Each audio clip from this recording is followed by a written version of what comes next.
Oi, meus queridos amigos, sejam muito bem-vindos e eu espero que todos vocês estejam muito bem. Meus caros, neste vídeo de hoje eu gostaria de comentar, juntamente com todos vocês, um pouco a respeito do tema depressão, o mal do século XXI. Gostaria de mostrar algumas das minhas impressões a respeito dessa doença, não me colocando como um especialista para falar a respeito dela, mas mostrando algumas das minhas impressões, até porque eu já fui vítima dessa doença durante um bom tempo da minha vida, eu já fui acometido por ela, e eu acredito que eu tenho aqui boas informações para apresentar a todos vocês. É claro que ninguém precisa concordar comigo 100% aqui, isso é algo que eu deixo bem claro em quase todos os vídeos do meu canal, ninguém precisa concordar comigo 100%, mas eu acho que não seria nada mais justo do que as pessoas aceitassem moralmente o meu trabalho, como uma pessoa que queira agregar na vida das outras. Eu tenho certeza que com as informações que eu trago aqui, eu posso ajudar muita gente a sair da ignorância. Às vezes por meio de uma dúvida, de um questionamento. Poxa, eu ouvi o Lucas falando tal coisa e isso me criou uma dúvida. Por meio dessa dúvida, eu cheguei a uma resposta muito inteligente. Foi graças a esse rapaz, por ter falado isso, por ter levantado esse questionamento, que eu cheguei a uma resposta que antes eu não tinha chegado. E eu jamais teria sido capaz de chegar a essa resposta sozinho. Então eu acredito que esse meu trabalho aqui no YouTube seja de grande valia para essas pessoas. Eu tenho certeza disso. Há muitas pessoas aqui na plataforma, especialmente produtoras de conteúdo, que sofrem com esse mal. A depressão, ela vem assolando a vida de milhões de pessoas no mundo inteiro. E aqui na plataforma do YouTube não é diferente. Eu mesmo conheço alguns produtores de conteúdo que vêm sofrendo e muito com essa doença.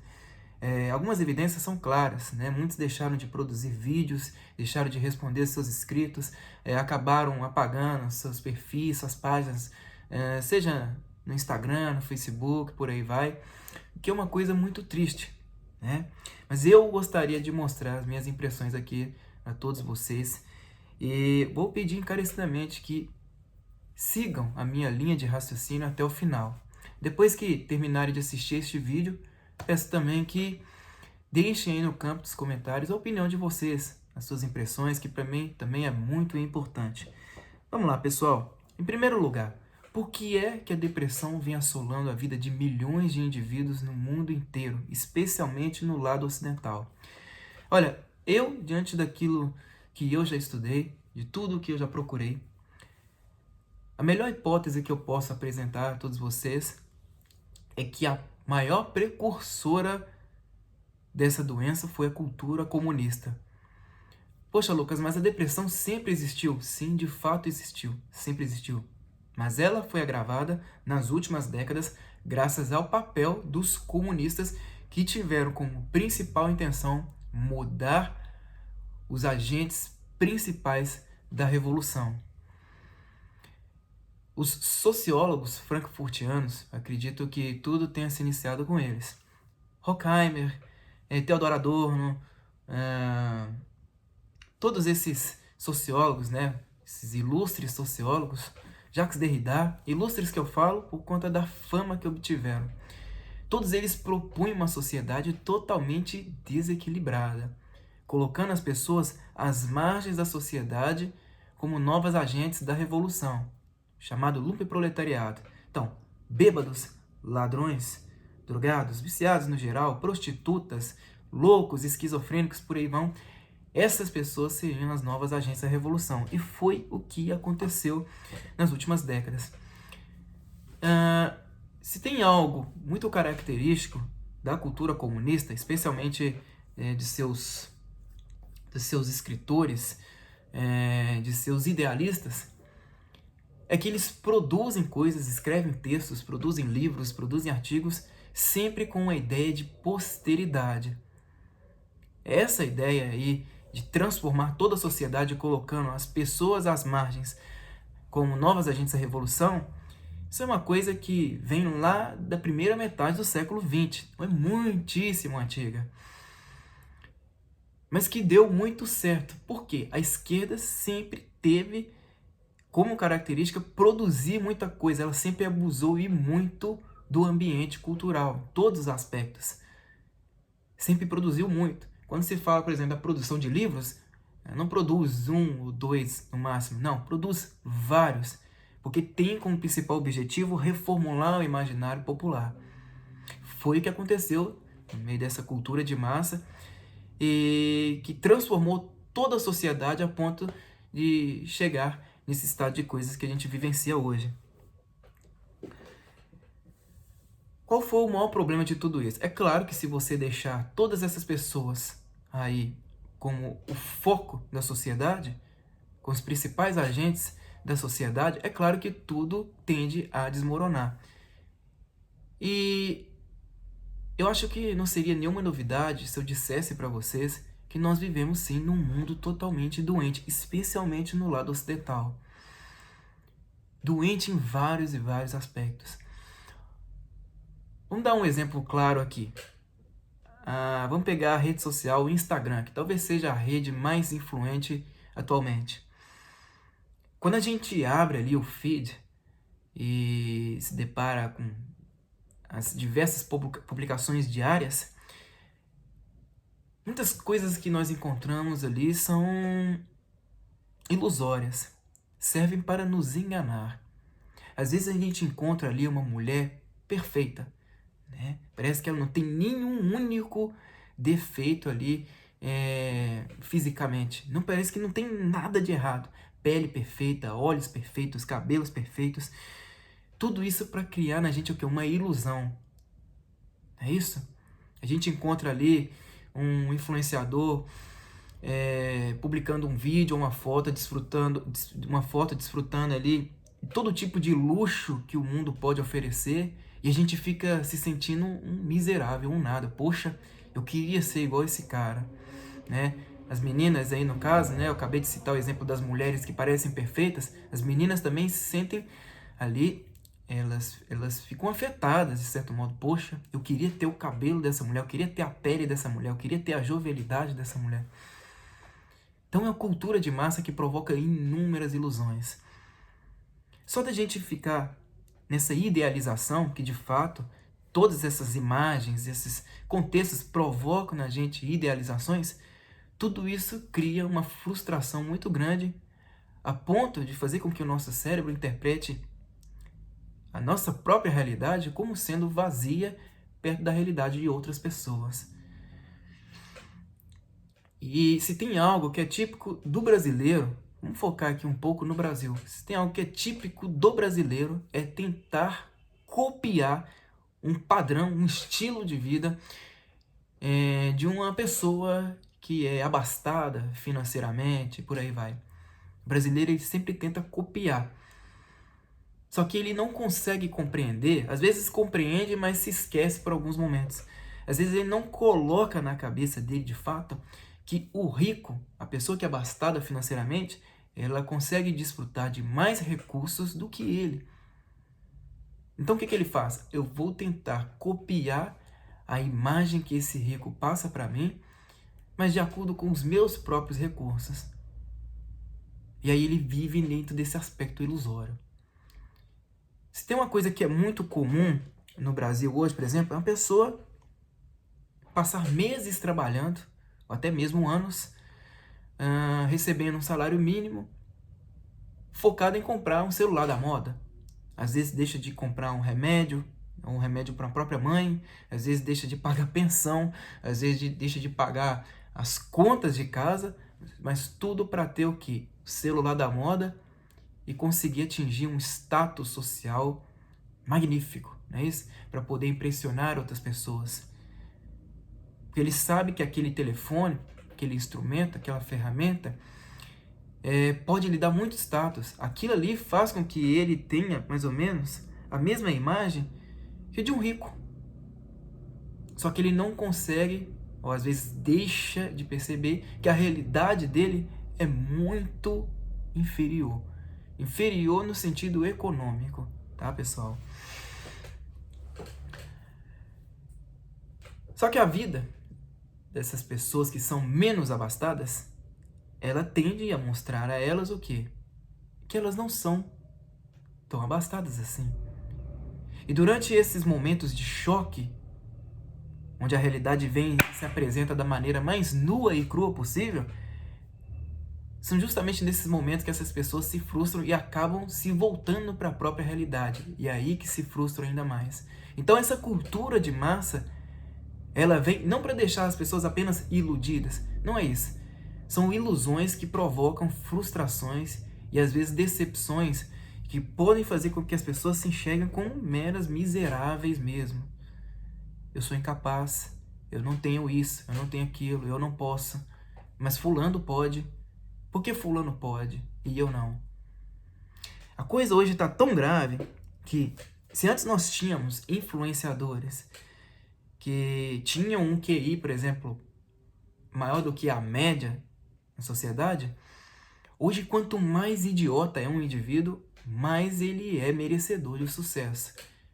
Então o que isso cria na sociedade? Aquela mentalidade que é o seguinte: quanto mais idiota eu me comportar, mais próximo eu estarei do sucesso. Então essa mesma sociedade acaba se abdicando de valores, virtudes, princípios, de um código moral, vamos dizer assim, só para alcançar o sucesso. E muitas vezes não o alcança. Acaba fazendo papel de idiota mesmo sem alcançar nada, por conta de certo influenciador, certos influenciadores. A verdade mesmo é que a grande parte desses influencers que aparecem por aí, especialmente no Instagram e também aqui na plataforma do YouTube, são sim idiotas e às vezes têm um QI muito menor do que a média da sociedade. Será que eles deveriam ser influenciadores de fato ou deveriam ser esquecidos? No caso da sociedade, infelizmente ela foi ensinada, ela foi manipulada a ter a consciência de que o que vale, na verdade, são os valores materiais conquistados por esse trabalho, por mais idiota que seja. Então é muito comum a gente ouvir do brasileiro, especialmente do brasileiro, o seguinte: eu quero ganhar dinheiro, mas sem muito esforço. Quero ganhar dinheiro dentro de casa.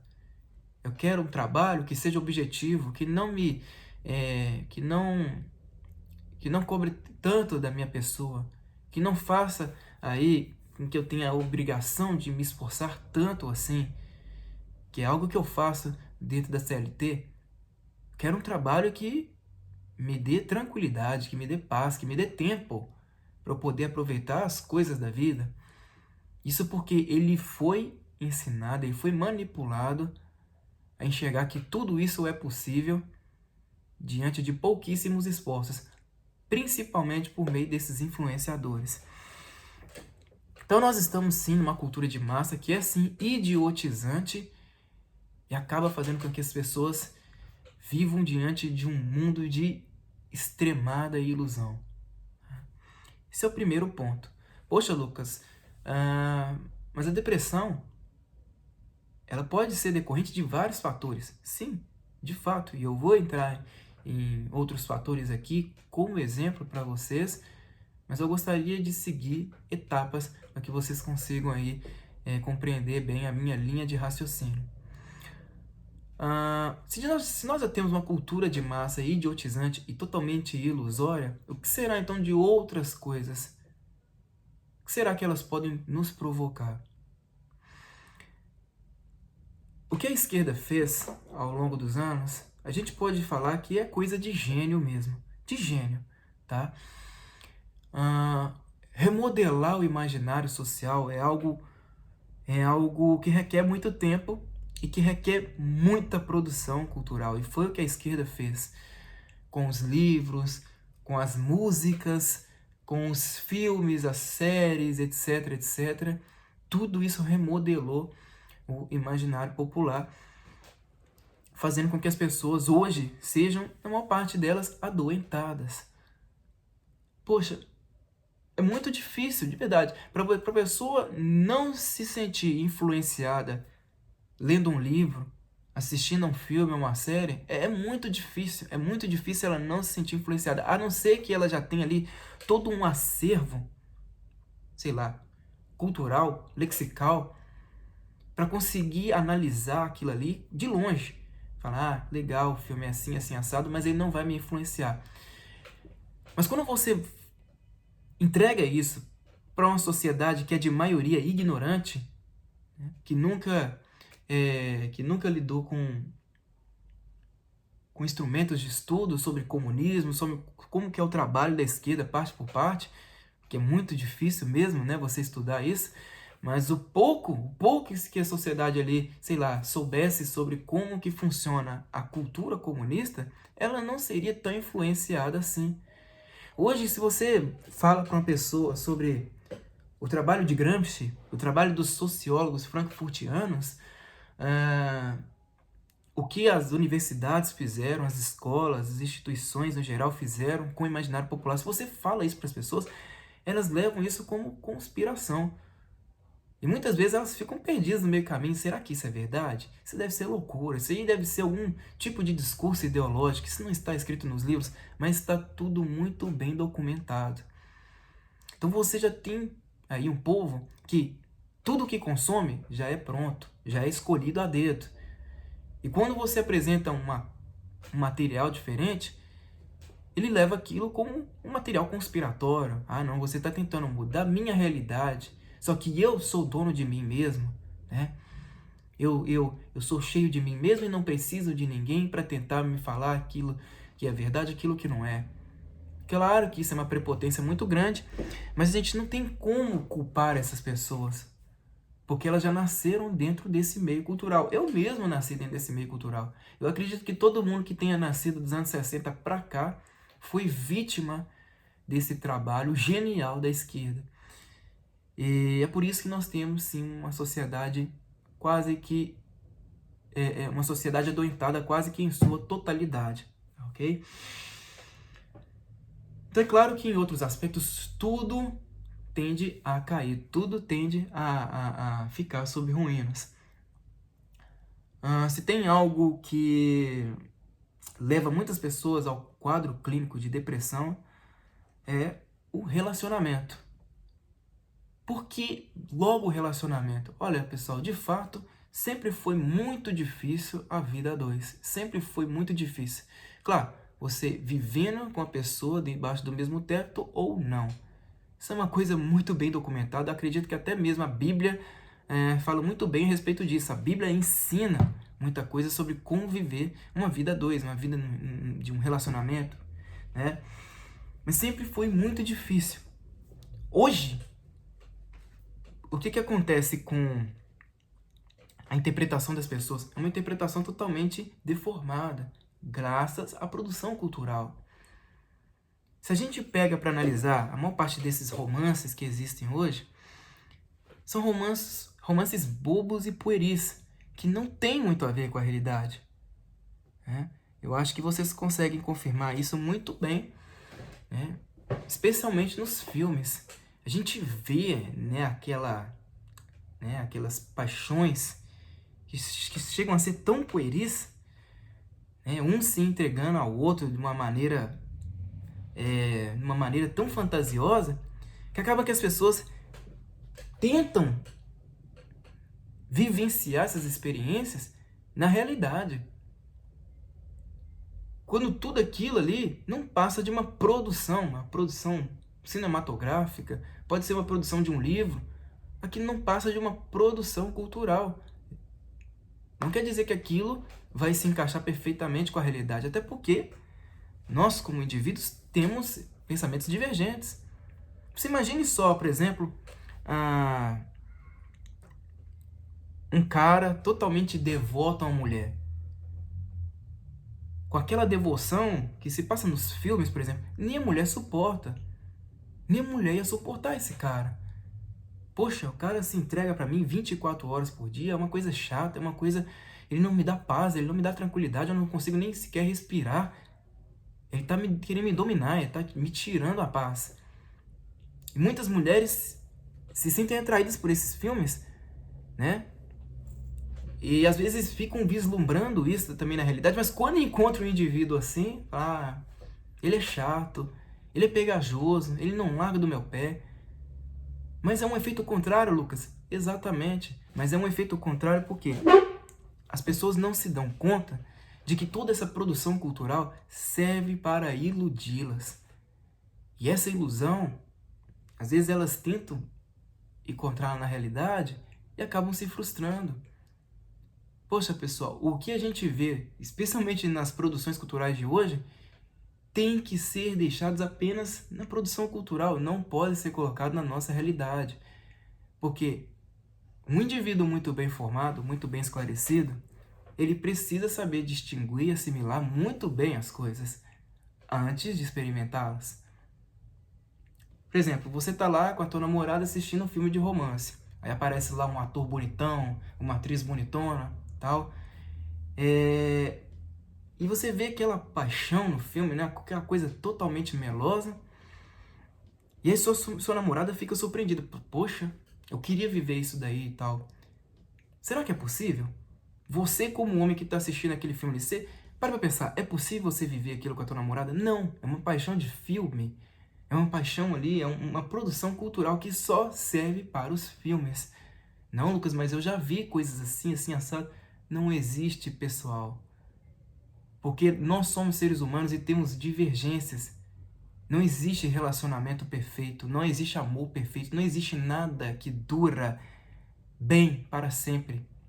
A tendência das coisas é irem sob ruínas ao longo do tempo.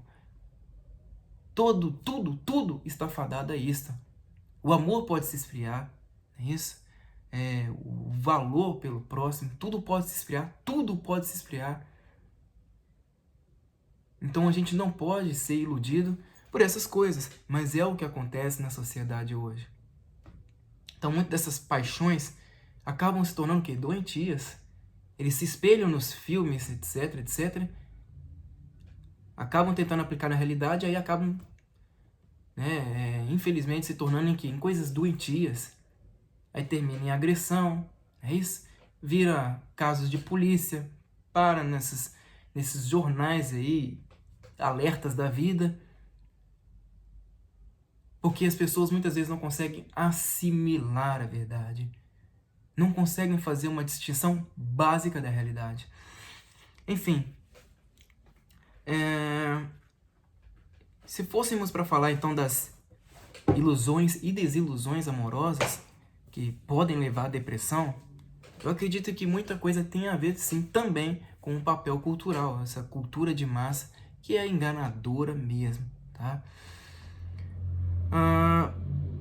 Uma impressão que eu tive, depois que eu tive uma depressão muito forte, foram anos e anos de luta na minha vida, uma coisa que eu consegui compreender quase que sozinho foi que a depressão que eu tinha, eu acredito que esse quadro clínico seja decorrente disto que eu vou falar para vocês agora, a depressão que eu tinha era fruto de muita ignorância minha.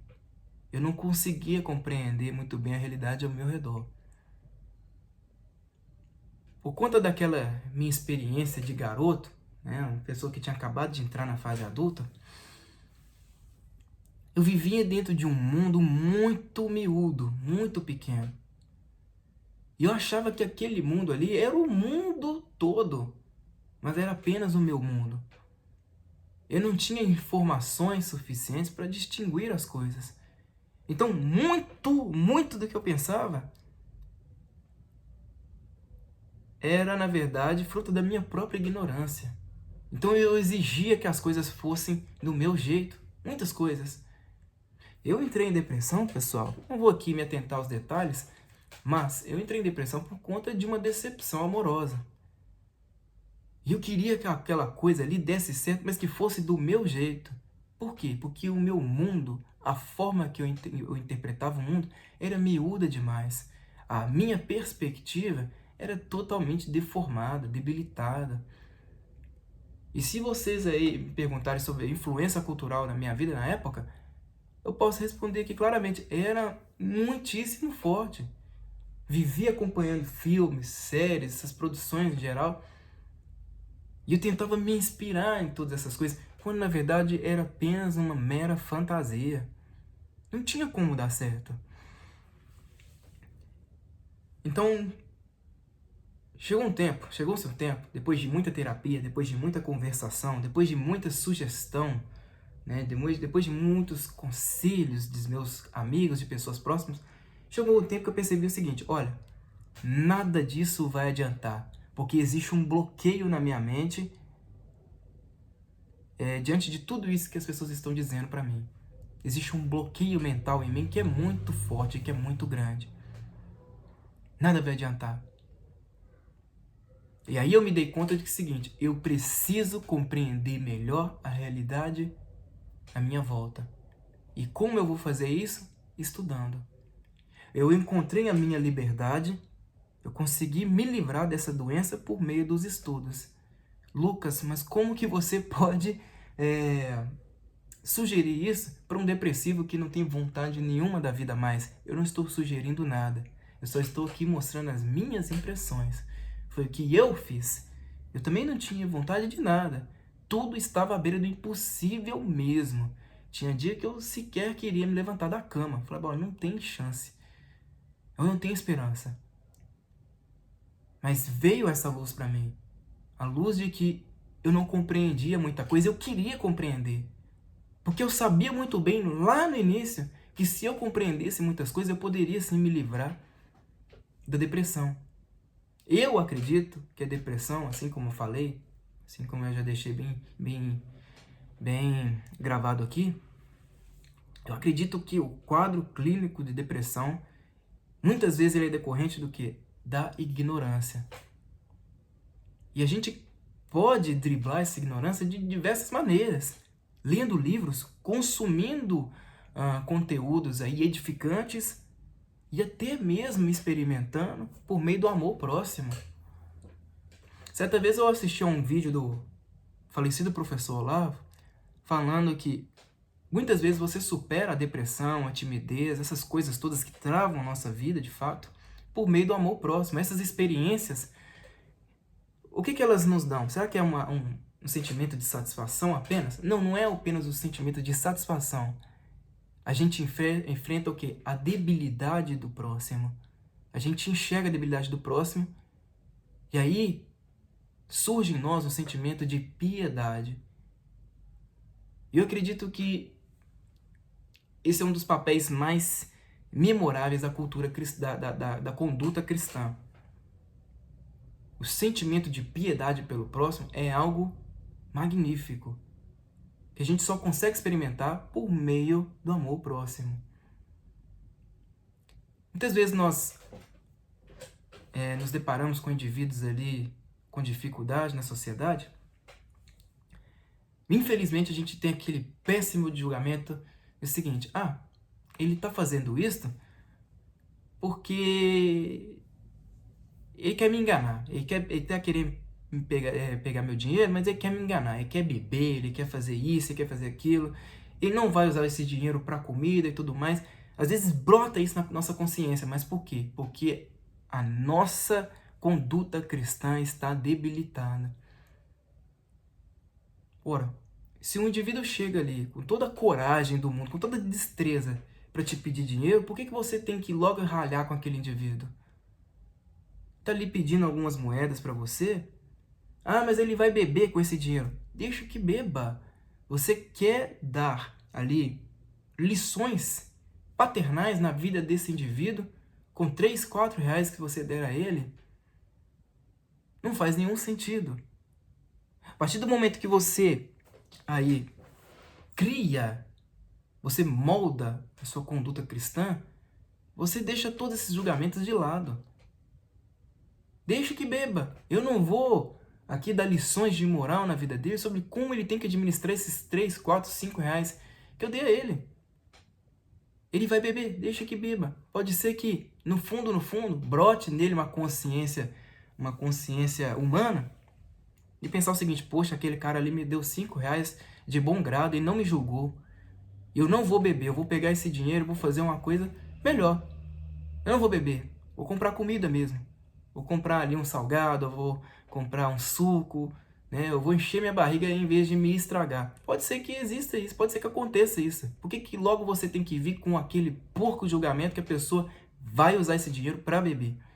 Às vezes você nem sabe Não dá para você adivinhar aquilo que o indivíduo pode fazer, o próximo pode fazer. Então, às vezes, a gente passa por essas coisas, mas por quê? A nossa conduta cristã está debilitada, né? Então, por meio da experiência, essa experiência do amor próximo, a gente vai adquirindo essa empatia, que é uma coisa fundamental na sociedade. Acontece que a maioria do povo, especialmente aqui no Brasil, está ficando estúpido. É um povo de maioria burguesa, consciência burguesa, que acha que pode ralhar com o próximo, porque eu tenho mais dinheiro, porque eu conquistei mais coisas na vida, porque eu fiz por onde o outro não fez. E essa consciência estúpida, ela nada tem a ver com a vida cristã, nada. É por isso que a gente jamais pode vir a público e dizer o seguinte: o Brasil é um país cristão. Errado. Você está dizendo a maior das mentiras. O Brasil não é um país cristão, definitivamente não é. Claro, tem pessoas que têm um coração muito bom aqui, claro, mas falar que é um país de maioria cristã, de conduta cristã, isso é o maior dos erros que pode existir. De fato, não é cristão. Olha, acabei de citar o exemplo aqui, né? Essa consciência burguesa de sempre ter ali como objetivo ralhar com o próximo, dar lições paternais no próximo, de como que deve administrar o dinheiro, porque é um vagabundo, é um desempregado que só vive pedindo dinheiro emprestado, etc, etc. Isso faz parte da cultura brasileira. Claro, você pode falar dessa consciência burguesa de vários aspectos, mas esse é um dos pontos, uma das evidências que mostram que o povo não é de maioria cristã. Que é uma coisa muito triste mesmo, tá? Enfim. Então, por meio da experiência do amor próximo, a gente desenvolve esse espírito de caridade e também de piedade. Eu acho, por exemplo, uma coisa muito bonita e ao mesmo tempo muito rara. Eu acho magnífico um indivíduo que olha para um outro que está ali vislumbrando uma coisa que conquistou com muito suor, com ar de satisfação. Eu já vi pessoas assim que olham para o outro com um ar de satisfação porque esse outro está ali vislumbrando uma coisa que conquistou com muito suor. Meu pai é uma pessoa assim. Ele se sente muito satisfeito quando vê as pessoas atingindo as suas conquistas com muito suor, com muito esforço. Ele olha aquela pessoa e fala: olha que bonita, olha só que bacana, essa pessoa tá feliz porque ela quase que se matou para conquistar essa coisa aí, né? E é algo muito honroso, é algo muito digno. Mas, infelizmente, o que se passa na cultura brasileira? Muitas vezes o indivíduo que conquista algo, o que a maioria pensa? Ele deve ter feito alguma coisa para conquistar isso daí. Essa coisa grande, sim, nunca fez parte da vida dele. Ele deve ter roubado, ele deve ter enganado, deve ter feito caixa 2, ou então nasceu com o cu virado diretamente para a lua, né? Foi apadrinhado por algum titio, né? Recebeu aí o apoio do papai e da mamãe. Infelizmente, isso faz parte da cultura brasileira. Dificilmente nós vamos encontrar pessoas que realmente se colocam como satisfeitas pelo sucesso da outra. E é claro que é uma coisa muito triste. Tudo isso prova, minha gente, né, que o Brasil, eu gosto muito de focar no Brasil, que é o país onde eu vivo. Claro que a gente está falando do Ocidente no geral, mas o Brasil, eu posso falar que é um dos casos mais emblemáticos, porque eu acho que todo o caldo de cultura comunista aqui deu muito certo. Mas infelizmente nós temos no Brasil essa situação deprimente, né? Essa situação compressiva e ter que driblar a realidade. O brasileiro tem uma péssima relação com a realidade aí que o cerca. Infelizmente ele tem uma péssima relação com ela. Então ele a interpreta da maneira mais ilusória, mais fantasiosa possível. E muitas vezes de uma maneira porca, endiabrada mesmo. Coisa muito triste, né? Eu acho que, além de ser saudável, você se sentir feliz pelo sucesso do outro, Deveria ser uma coisa comum, mas não é. Infelizmente aqui não é. Né? E existe uma luta muito grande de sempre tomar o espaço que pertence que pertence ao outro, que pertence ao próximo. Não existe aquela relação de tolerância, né? Não existe aquela relação de amor mesmo, de caridade. Poxa, esse cara conquistou, mas foi mérito dele. E eu não posso tirar esse mérito de jeito nenhum. Mas aqui não, aqui existe uma satisfação, é o contrário, né? A satisfação para o outro dar errado.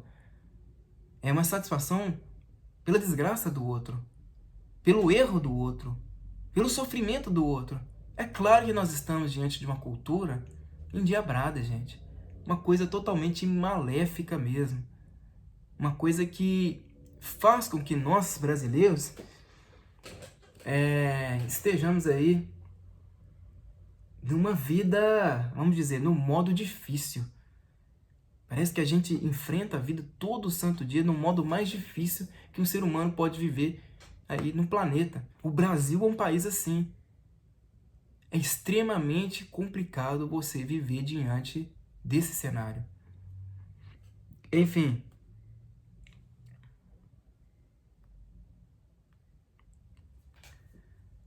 Graças a essa falta de empatia, justamente porque essas experiências estão são mínimas na sociedade, a experiência de amar o próximo, né, de ser caridoso com o próximo, graças a essa falta de empatia, que parece que até mesmo é ensinada pelas propagandas oficiais. Quem é que nunca viu, por exemplo, certos influenciadores na rádio, na televisão, dizendo: não dê esmola para o mendigo porque ele vai gastar com bebida, vai gastar com droga.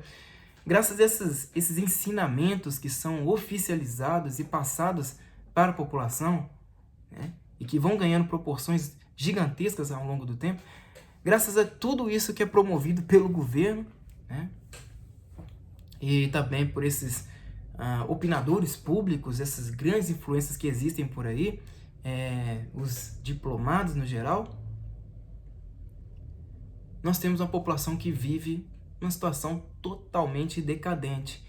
E quando eu falo decadência, pessoal, não é em relação ao dinheiro, mas decadente no amor, no espírito, que é algo muito desagradável. E é por isso que as pessoas ao nosso redor ficam muito mais propensas a adquirirem esse estado clínico de depressão, podendo chegar até à morte, podendo chegar até a cometer suicídio, que é algo grave. Muitas e muitas pessoas cometem suicídio no mundo inteiro. No Ocidente, eu acredito que esses números sejam ainda maiores, justamente por conta da nossa cultura.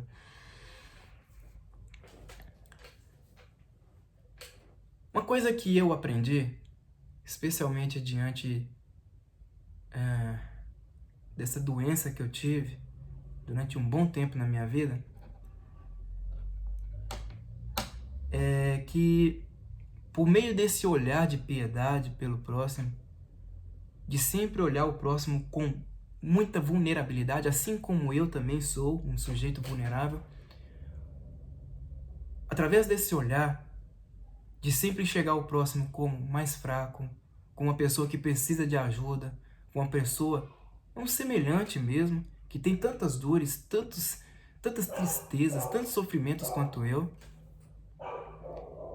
aprendi a enxergar este mundo como um vale de lágrimas. E foi por meio dessa visão que não que eu me senti mais confortável, mas eu consegui compreender a realidade na maneira que ela é. Que de fato o mundo é sim um vale de lágrimas. Muitas coisas nós olhamos, por exemplo, no Instagram, que foi o primeiro exemplo que eu citei aqui, e a gente olha sendo consumido por uma ilusão.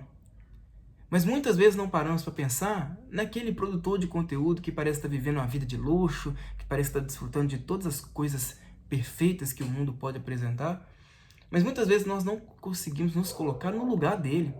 Às vezes aquele cara que está ali é um cara tão miserável, sentimentalmente, às vezes tem um problema muito grande com um familiar, com um amigo e tal.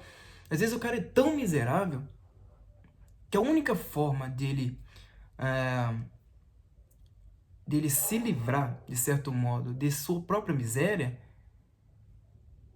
é publicando conteúdo desse tipo.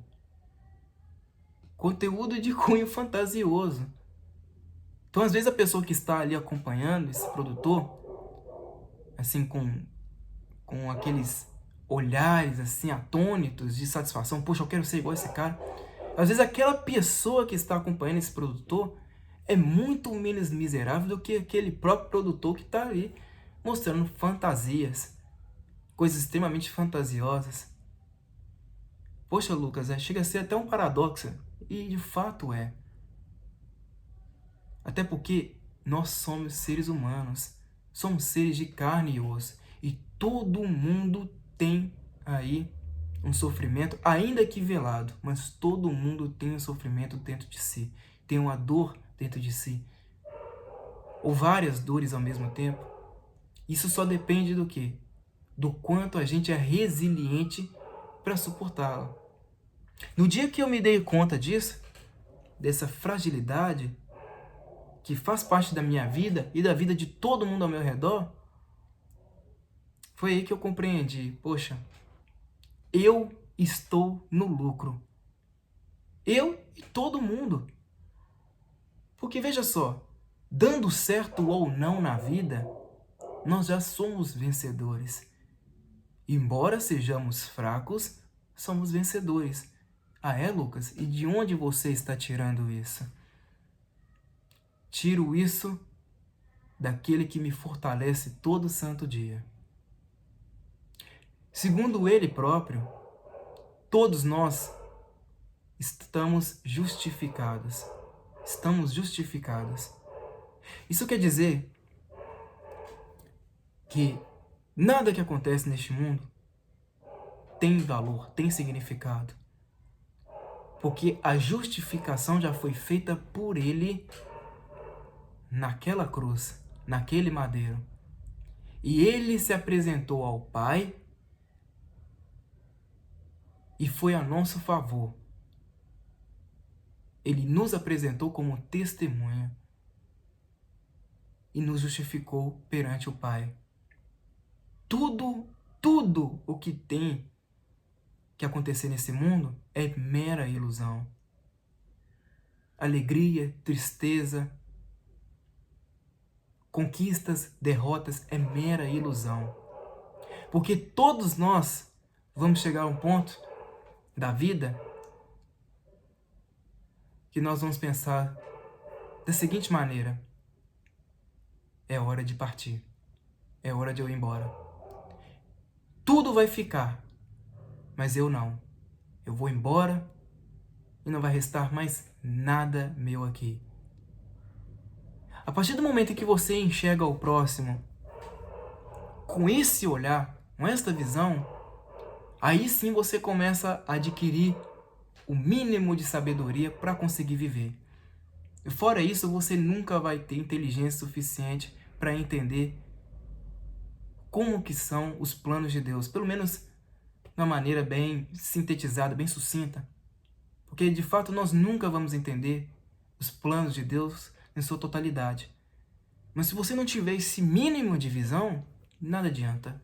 De nada adianta. Você vai ser apenas, vamos dizer, um ser vivo que respira, que caminha para um lado e para o outro, mas que não sabe distinguir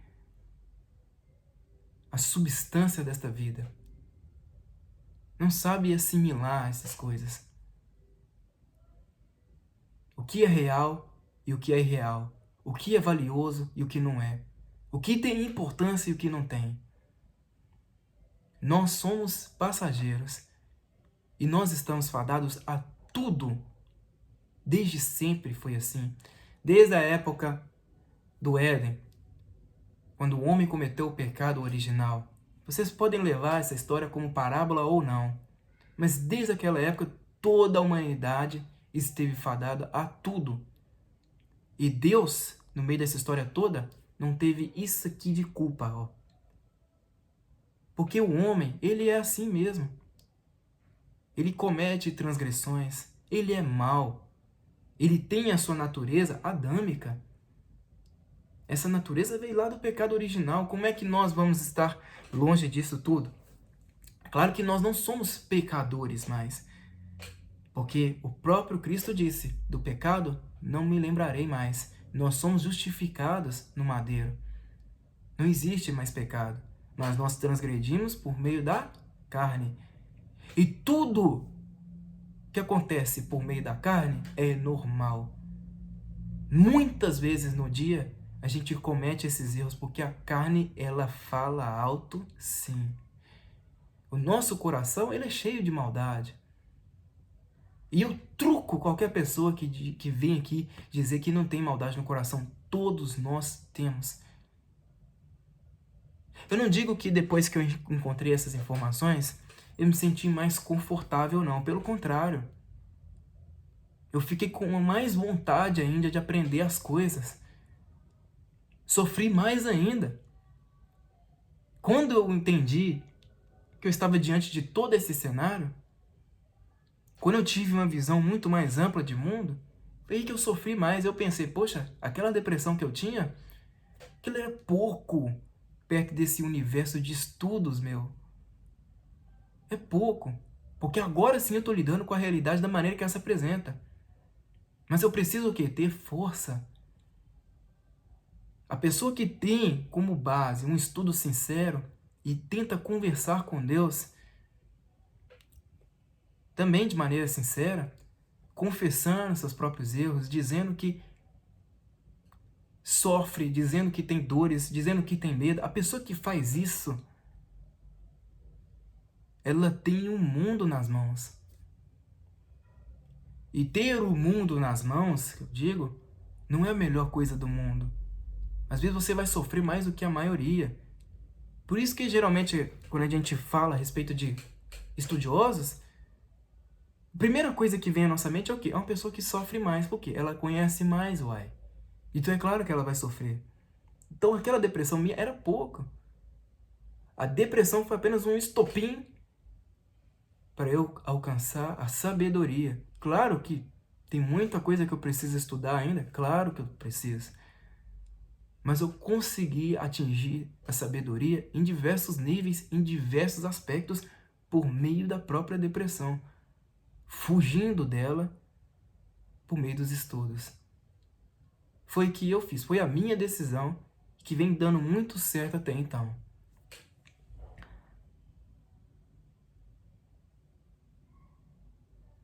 Esse universo de estudos, unido, municiado aí com as experiências que eu tenho ao longo da minha vida, de sempre tentar enxergar a humanidade do próximo, sempre tentando aí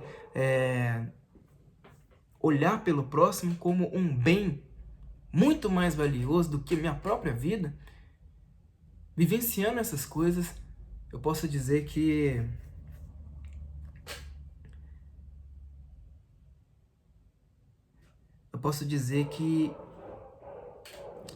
eu acho que jamais seria cometido pela depressão novamente. A tristeza vai bater a minha porta todo dia? Todo dia. Todo dia. Eu fui estudar muito. Às vezes eu tenho que ler, às vezes eu tenho que me deparar com coisas que eu detesto. Mas eu sou obrigado a ler essas coisas porque tem a ver com aquilo que eu estudo.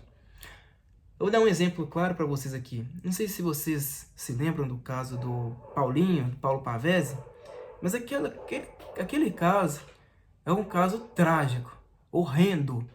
Não tem como nem eu expressar aqui em palavras o tamanho da dor daquele pai ali. Não tem como. Mas aquele caso tem um vínculo político muito forte. Tem uma relação com a política que é muito forte. E que eu preciso estudar. Porque está de acordo com aquilo que eu estudo todo santo dia. Então eu preciso me ater a esse caso. Eu preciso estudá-lo. Eu preciso ir atrás dessas informações para vir aqui e apresentar para vocês. Faz parte. Então às vezes eu custa dormir de madrugada pensando nessas coisas que eu estudei. Feminismo, né?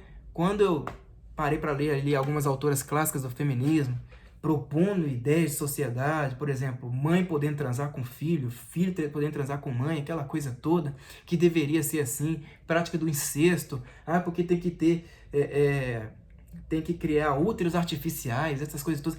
Isso tudo fica martelando na minha cabeça de madrugada, porque faz parte da vida de estudos. O sofrimento vai fazer parte ainda mais do que a pessoa que não estuda. Eu só estou dizendo que a sociedade ela precisa o quê? De uma noção básica da realidade para entender que este mundo é sim, não é um mundo de prazeres, é um mundo de sofrimento, de lágrimas. Mas nem por isso a gente precisa estar em depressão, porque eu acredito, eu como indivíduo, como uma pessoa que também foi acometida por essa doença, que depressão é reflexo de muita ignorância. Claro que eu não posso chegar para um depressivo e falar isso com ele, que isso pode agravar seu quadro ainda mais. Mas o que você pode fazer por um indivíduo que se encontra fechado dentro desse mundo? Apresentar a ele alguns elementos que possam fazer enxergar a realidade da maneira que ela se apresenta, aos poucos, até que ele próprio caminhe sozinho e enxergue a sua própria liberdade. Mas infelizmente, no mundo hoje, o que as pessoas fazem? Preferem julgar. O depressivo, ele tá assim porque não tem um emprego, ele tá assim porque a namorada deu um chute nele, ele tá assim porque ele tá sofrendo uma doença e tal. Aquela piedade que as pessoas dizem ter é apenas aquela piedade de longe, sentimento de piedade de longe. Tadinho, coitado, né? Mas Deus vai abençoar. Ora, Deus vai abençoar. Sabe onde Deus se encontra? Ele não está nos céus. Ele não está ali plantado debaixo da terra. Não está nas árvores, nos animais. Não, ele está dentro de nós. Quando você diz isto, que Deus vai abençoar e não faz nada pelo próximo, você está sendo tão ruim quanto o diabo que você tanto condena. O diabo está em você e não nas coisas do mundo, não na depressão que aquele sujeito está sofrendo, está em você. Está colocando na conta de Deus, sendo que Deus está dentro de nós? Por que você não faz por onde? Por que você não faz, não tem um ato de piedade, um ato prático de caridade e vai lá para ajudar esse indivíduo? Porque, claro, muitas vezes o sujeito está ali em depressão porque falta esse trabalho, essa disposição da pessoa, falar, eu vou me colocar à disposição para conversar com aquele sujeito, perguntar o que ele precisa, ouvir um pouco o que ele tem a dizer, mas não, é tudo uma questão de cada um que se vire com seus problemas. Será que nós podemos dizer que essa sociedade é cristã? É claro que não. É uma sociedade que está longe, totalmente distante da vida cristã, totalmente distante. Muito, muito longe, cara. É uma coisa assim que eu não consigo nem medir, tá? Então, pensando todos esses casos, onde que a gente pode chegar? Quanto mais a gente busca conhecimento, quanto mais a gente interpreta a realidade ao nosso redor, com o máximo de sinceridade possível, sem se culpar, sem se vitimizar, quanto mais a gente busca essa força que só vem dentro da gente mesmo, só vem de dentro da gente, quanto mais a gente busca essa força, que às vezes fica ali, né, incubada, mais a gente pode experimentar a verdade. Ela não vai vir do próximo, não, vai vir de você, da tua iniciativa. Eu acredito que o único remédio para a depressão seja este: entender a realidade ao redor. Foi o que eu fiz, foi o que deu certo para mim. Eu não sei, você que está assistindo esse vídeo, eu não sei o que te afeta, o que te aflige, eu não sei de fato, mas muitas vezes o que passa dentro de você é um estado de ignorância absoluto. Não é te ofendendo, não é te martirizando, não é nada disso. Mas é um estado de ignorância. Você ainda não teve força suficiente para ir atrás de informações, para se livrar dessa prisão que é tua. Peraí, vai, Lucas, mas os outros que me aplicaram esse aprisionamento. Ora, e o que você tem que esperar dos outros. Do próximo, você não tem que esperar nada. Muitas vezes a gente se encontra em estado de vulnerabilidade total, até esperando pela ajuda de um próximo, e muitas vezes também nós não encontramos a ajuda de ninguém. Isso quer dizer o seguinte: tudo só depende de nós. Ainda mais numa sociedade adoentada como essa, que não sabe o que é o verdadeiro espírito cristão. E se o próximo faz isso contigo, se ele te coloca neste aprisionamento, por que é que você tem que se sentir mal? Não digo que seja castigo de Deus, né? Uma pessoa vai te fazer mal, você pensa assim, essa pessoa vai ser castigada por Deus lá no futuro. Não, não pense assim. Pensem matematicamente. Pessoas que tendem a fazer ruindade, tendem a colher ruindade também. Por quê? É uma coisa basilar. Quanto mais malvado um sujeito é, menos ele tende a ter amigos, pessoas próximas a ele. Ele tende a ficar cada vez mais sozinho, isolado. E aí todo aquele sofrimento que ele aplicou nos outros, ele tende a colher de volta no momento em que ele precisar da ajuda de um próximo. E vai colher tudo isso sozinho. Claro que a gente não tem que desejar isso para os nossos adversários, para os nossos inimigos.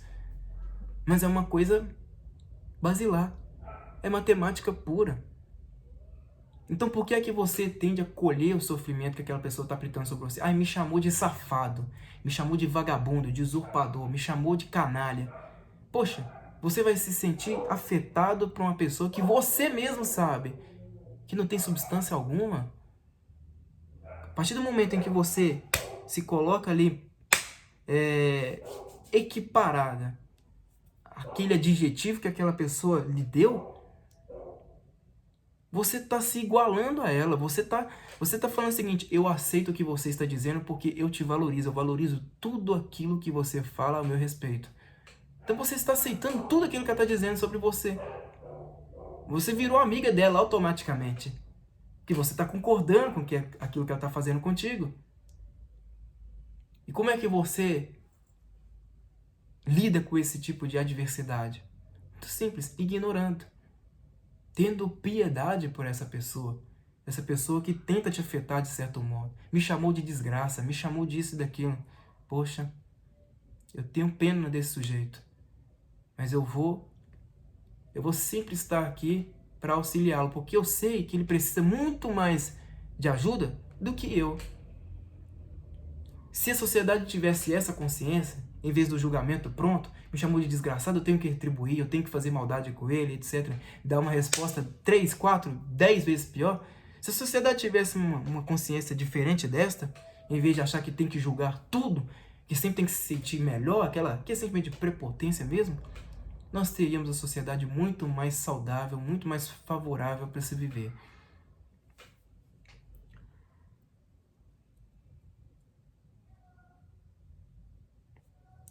Então, claro, de fato nós podemos relacionar a depressão muitas vezes com a falta de Deus. Se a gente tirar como proveito aquilo que a sociedade diz da falta de Deus, a gente vai chegar em resultados idiotas. Porque a sociedade ela tende a relacionar a falta de Deus com o quê? Ele não está frequentando a igreja. Ele não está pedindo a bênção do pastor. Ele não está dando dízimo, ele não está ofertando. Isso não tem nada a ver. Muitas vezes a falta de Deus que essas pessoas em depressão vivem é justamente a falta do quê? De colocar Deus como uma fortaleza para tudo. Deus é a personificação da bondade, da sabedoria, de tudo aquilo que é prestável e tudo aquilo que é bom. E é claro que se você se denomina cristão, é claro que você tem que tentar carregar tudo isso no seu dia a dia, mas o tempo inteiro. Isso não quer dizer que você não vai se desviar, é claro, você é carne, claro que você vai se desviar. Mas sabe aquela coisa de sempre tentar entrar no eixo, é assim que você tem que tentar viver. E não se culpando, não se vitimizando, ou tentando encontrar a culpa no outro, mas sempre tentando colocar as coisas no eixo. O que mais me dá ódio na sociedade é isso. Falar, não, porque a falta de Deus é porque não está procurando igreja, é porque não está... Poxa, é resumir o papel do nosso Criador, do nosso Pai, o Supremo, como de um mero indivíduo que está ali para cumprir favores. Não tem nada a ver. Ele é a fortaleza. Ele é aquilo que nos fortalece. Poxa. Então é por isso que eu falo, vocês nunca vão encontrar respostas na sociedade. A resposta está dentro de si. A resposta está dentro de ti. Você que está assistindo este vídeo, está dentro de ti. Você só precisa se libertar desse aprisionamento que é teu. Ele é puramente teu. E você tem as chaves para se livrar dessa prisão, desse cárcere. Basta você ter força de vontade para ir lá e se livrar dele. Muitas dessas impressões que a sociedade tem a respeito do próprio Deus são impressões falhas, eu digo até heréticas. Quando está tudo dando certo, graças a Deus. Quando está dando tudo errado, porque Deus não está abençoando o suficiente. Poxa, a partir do momento em que você diz que as coisas boas só acontecem por conta de Deus e que as coisas ruins não são de Deus, você está dizendo o seguinte, por exemplo, que um hospital oncológico infantil está ali cheio de crianças que não são abençoadas, não são agraciadas por Deus. É isso que você está dizendo, é um exemplo claro. Que as pessoas que estão ali em situação de rua, todas elas são amaldiçoadas, não tem Deus no coração. Só aqueles que têm dinheiro, têm saúde plena, tudo, essas sim são abençoadas, o resto não. É isso que você está dizendo. Quando na verdade Deus é tudo. E nós já estamos justificados por Ele. E se nós já estamos justificados por Ele, tudo é uma mera ilusão. Mas se você quer resistir às coisas desta vida, pelo menos por um momento, até o tempo em que você vai chegar ao seu leito de morte, e eu acredito que para isso você precisa chegar tranquilamente para esse ponto, até esse momento você pode sim encontrar a tua paz sendo resiliente, mas isso tudo vai depender só de você. Era isso que eu tinha que dizer para vocês, pessoal. Poderia citar aqui N casos assim, para dar mais consistência sobre as minhas impressões a respeito da depressão, que é um mal do século. São inúmeros casos que podem afetar a vida do indivíduo para ele chegar a esse estado clínico, que é gravíssimo, tá? Mas muitas vezes essa força vem de dentro da pessoa. Eu digo que na maioria das vezes. E como que ela pode alcançar bons resultados? Por meio do conhecimento. E o conhecimento está nos livros. Sim. Em primeiro lugar, está dentro de nós. Nossa força de vontade. Quanto mais a gente se dedicar com um propósito, mais a gente vai se distanciando daquele sofrimento que é aterrador, que parece que a gente está chegando ao impossível. Quanto mais a gente vai se entregando à verdade, mais o sofrimento parece que vai se apagando. Esse sofrimento que é derradeiro, parece que quer nos engolir. Porque o sofrimento comum do dia a dia, ele vai fazer parte da nossa vida mesmo. Mas aquela angústia que tende a nos adoentar, ela tem um fim. E só depende de nós. É isso daí, meus caros amigos. Eu espero que vocês tenham aproveitado este vídeo aqui, tá? Se inscreva no canal quem não é inscrito. Deixa aí no campo dos comentários a impressão de vocês também, que para mim é muito importante. Eu pretendo lê-las todas, tá ok? Muito obrigado a todos vocês novamente. Até a próxima e falou!